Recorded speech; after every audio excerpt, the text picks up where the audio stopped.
Welcome to The Explainer. Today, we're diving into the article After Xi, which tackles a massive question hanging over all of global politics.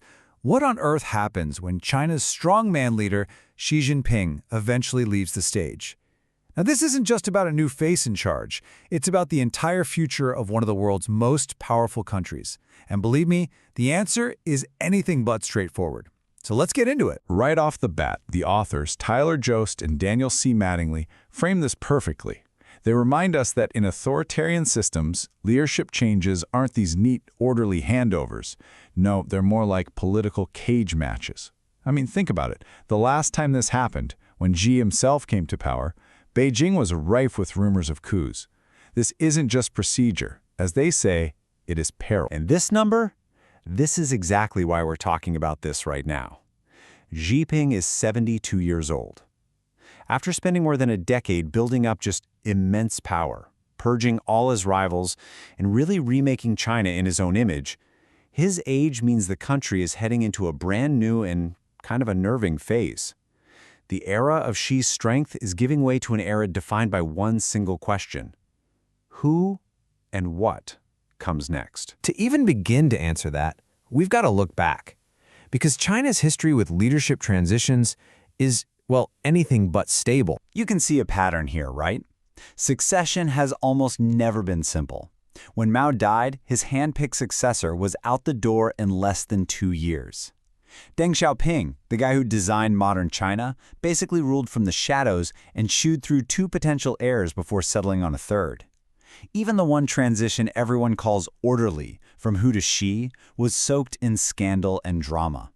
From Mao's chaos to Deng's drama, it's pretty clear that Xi's successor could be inheriting a crown, or they could be inheriting a time bomb. This comparison between Hua Guofeng and Deng Xiaoping really tells you everything you need to know.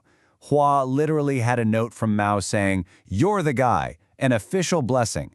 But what he didn't have were real ties to the military leadership. Deng, on the other hand, no blessing, but he had deep personal connections with the top generals. The lesson here is pretty stark. A leader's blessing is basically worthless if you don't have the real power base to survive the political knife fight that's almost guaranteed to follow. And that brings us to maybe the most critical, and honestly, the most misunderstood player in any Chinese succession, the People's Liberation Army, the PLA. So, this is the official line, the mantra. The party controls the military. End of story. But, as this article makes so clear, the way power actually works in Beijing is a whole lot more complicated than that. See, the PLA doesn't really do coups, not in the way you see in other countries. Instead, it plays this really fascinating role as a kingmaker. Civilian leaders are constantly worried about rivals trying to take them out. In those struggles, it's the PLA's support that acts as the ultimate trump card.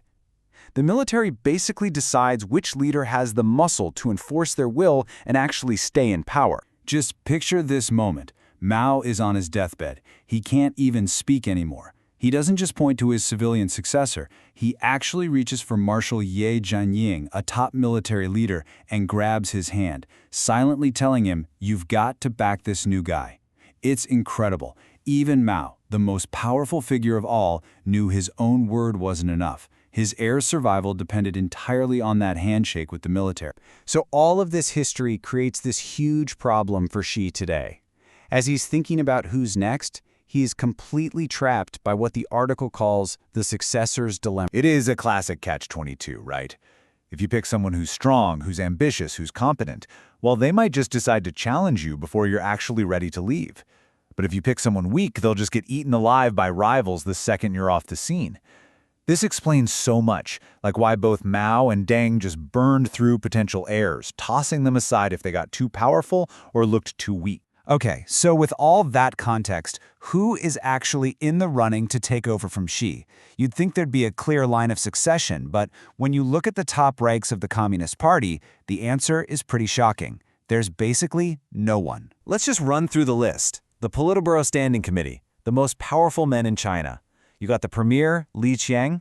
He's going to be too old by the time a handover happens. Kai Chi. He's almost as old as Xi is. Ding Xuxiang is an interesting case. The age is plausible, but he's been an administrator his whole career. He's never governed a province, and that's a huge gap on the resume for a top leader. The rest, all too old to be long-term contenders. It's striking. The bench is just empty of typical successors. So this leaves Xi with two really risky choices. Option 1, he picks an older, transitional leader, but then you risk the Soviet problem. You know, a series of short-lived geriatric leaders that just creates instability. Option 2, he could pull a dark horse from way down in the lower ranks, leapfrogging an entire generation of ambitious politicians and creating a ton of resentment. Neither of those paths looks very stable. And look, this isn't just some internal party drama that stays within China's borders. Oh no. The uncertainty around Xi's succession creates this giant question mark for the entire world. And this is where we get to the most alarming risk of all. A leader who can feel that succession clock ticking, they might be more willing to roll the dice on a huge gamble to secure their legacy. And the biggest gamble on the table? Taiwan. Now, to be clear, an invasion would be a massive gamble. If it works, Xi is cemented in history forever. But if it fails, it's an absolute catastrophe for him and for China. The real danger here is that as succession gets closer, the military's own advice could get politicized. You could have officers telling Xi what they think he wants to hear, about a quick victory, not what the reality is. And if you think this is all just theory, the article points to a really chilling precedent: China's 1979 invasion of Vietnam. It happened at the exact moment Deng Xiaoping was in a power struggle with Mao's chosen heir. That war was probably less about foreign policy and way more about Deng reminding all his rivals, hey, don't forget who controls the military. It's a stark reminder that war can be a tool for domestic politics. So what does it all mean? The fact that there's no clear plan leaves the world with this profound, unanswered question. After Xi, does China get another strongman? Does it descend into a chaotic scramble for power? Or do we see a major course correction? Right now, the only thing that's certain is the uncertainty. Subscribe for more history, geopolitics, and bad jokes.